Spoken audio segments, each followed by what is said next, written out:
মোহরী নাট্য সংস্থার হাতে এবং মোহরী নাট্য সংস্থা দীর্ঘজীবী হোক, তাদের কাজ চলতে থাকুক। গত 2 বছর ধরে ওনারা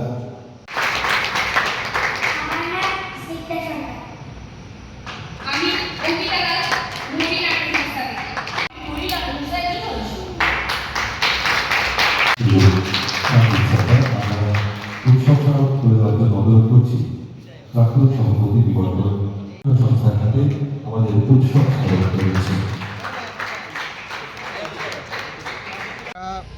বিবর্তন সামাজিক ও সাংস্কৃতিক সংস্থা এবং উদয়পুরের অভিমুখ নাট্যদল যৌথ উদ্যোগে আয়োজন করেছি বিবর্তন নাট্য উৎসব এবং অভিমুখের নাট্য সৃজন। তো 3 দিনব্যাপী নাট্য উৎসবে আজকে সমাপ্তি দিন।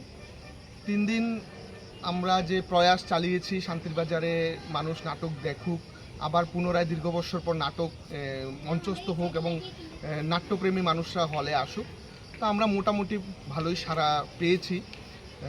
আমরা বিভিন্ন নাট্যজগতের বিভিন্ন গুণী সমৃদ্ধ লোকদেরও আমরা সান্নিধ্য পেয়েছি।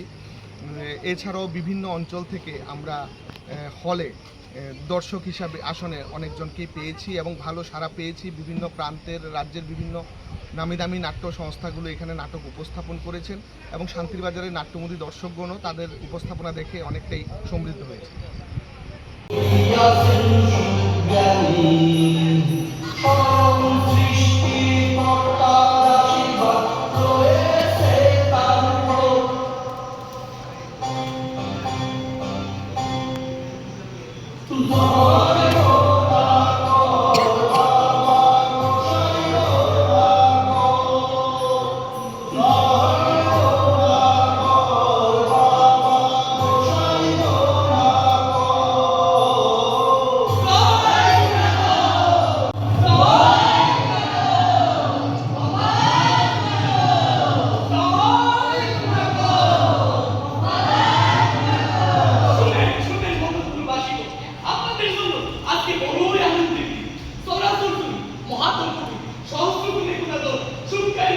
সুবুদ্ধিমান পণ্ডিত পাশে বৈষ্ণব গ্রামের পণ্ডিতের তর্কযুদ্ধে হারিয়া আবারও নিজের শ্রেষ্ঠত্বের প্রমাণ দিয়েছেন।